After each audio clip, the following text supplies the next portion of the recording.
intelligencesquared.com.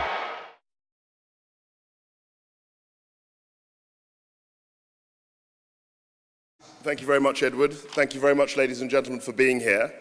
We've had a very lively debate with lots of wide-ranging talks on all sorts of subjects, which, to my mind, bore very little relation to the actual motion.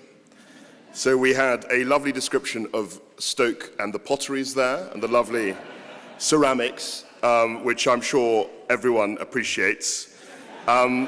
We had a delightful description of the rupee note, which I've seen, and I hadn't realized that there were 17 languages, and that's some additional piece of information which I'm sure I will treasure. It's a very educative experience speaking of these debates. We've heard about the IMF, we've heard about the World Bank and global capitalism and other such things, and we've also learnt about slave rebellions, and I did not know that the Aborigine for goodbye was warra warra. I've learned that too, so that was particularly educative.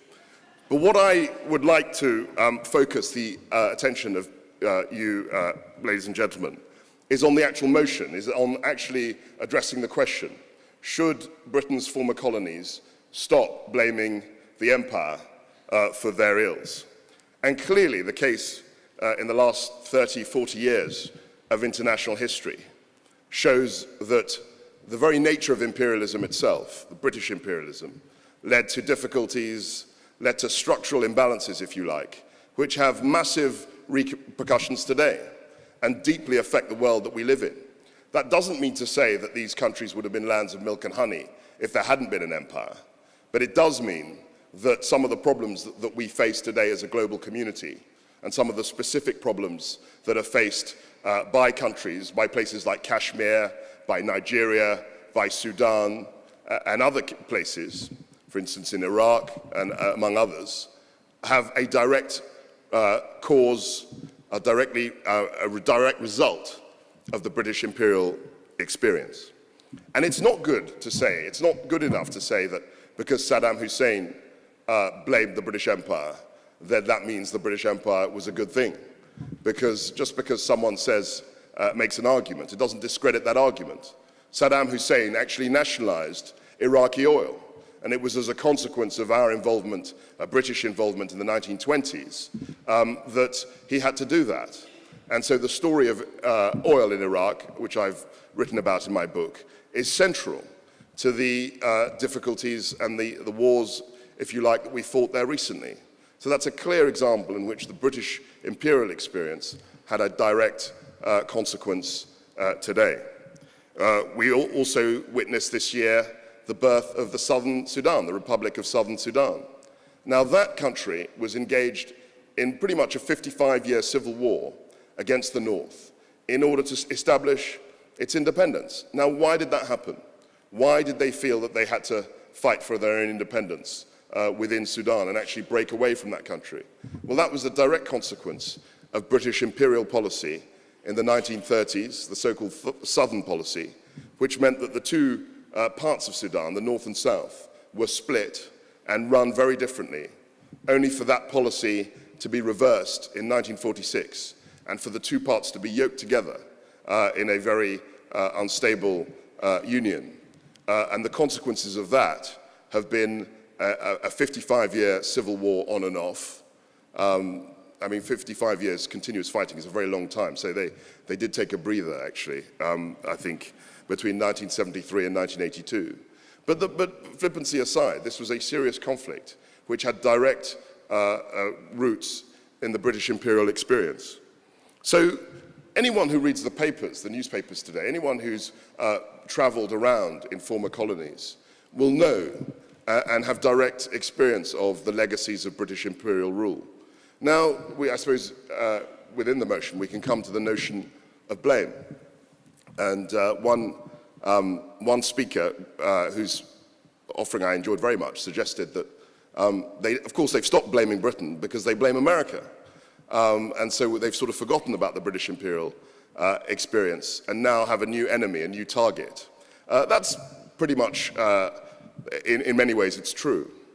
But they are also mindful, even though they know that America is very powerful, they are also mindful of their own history. And even if a large number of Indians under the age of 25 haven't heard of Mahatma Gandhi, I can assure my speaker that a lot of people in Africa have heard of Winston Churchill. They have heard of the governors that ruled in many ways those countries. And the British imperial experience is very much part of life. People are very aware of the British imperial legacy. And in many ways, they blame the British. I mean, one need only look at Nigeria. Nigeria itself, the word Nigeria, was made up. It was made up by a woman called Flora Shaw. And you can actually identify the very date on which it was created, in April 1897. It appeared in an op-ed piece, an editorial piece of the Times. This was an entirely artificial construct of something like 250 different tribes, banded in 3 broadly different regions. Now, people remember the Biafran War. There's been a lot of literature about it. There's an excellent book called Half a Yellow Sun, which recounts the experiences of the war. But that war is very fresh in people's minds. And surprisingly, perhaps to some people in the audience, people blame the British for that, because Nigeria should never, in many ways, have been one united country. And as a consequence of that colonial experience, there are repercussions today. There isn't a strong sense of the state, because people have different tribal or familial ties.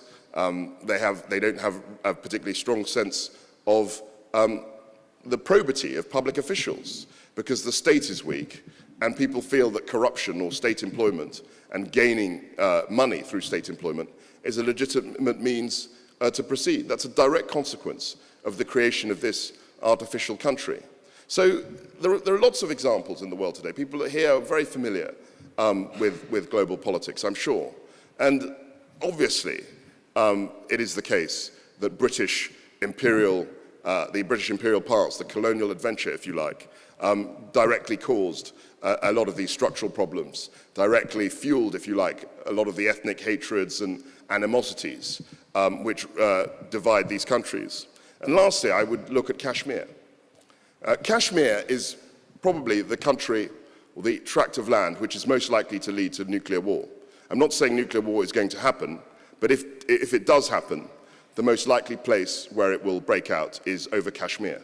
Now, Kashmir, the situation in Kashmir was a direct consequence of a British policy, not only to sell Kashmir to a Hindu Maharaja, which took place in 1846, but also 100 years later, it was decided that the Maharaja would have sole discretion, if you like. His sole judgment would be relied on to decide which country Kashmir would accede to, whether it would be Pakistan or India. And the Hindu Maharaja, in a population which was overwhelmingly Muslim, 80% Muslim, decided, he wanted to be independent. And when he was told that that wasn't an option, he sulked for about 3 days and then decided to go with India. But that had huge repercussions for today's political arena. And do people in Kashmir blame Britain? Of course they do. They blame Britain for the fact that this Maharaja had sole discretion and was a Hindu in a predominantly Muslim country. They blame Britain and the UN for the fact that no plebiscite was ever held, so they could never actually determine which country their destiny should lie with. And so all around the world today, we have direct consequences of British imperial malfeasance, miscalculation, if you like. And it's a consequence of those miscalculations that colonies should, I think, continue to blame some of their ills, at least, on the legacy of British imperialism. Thank you.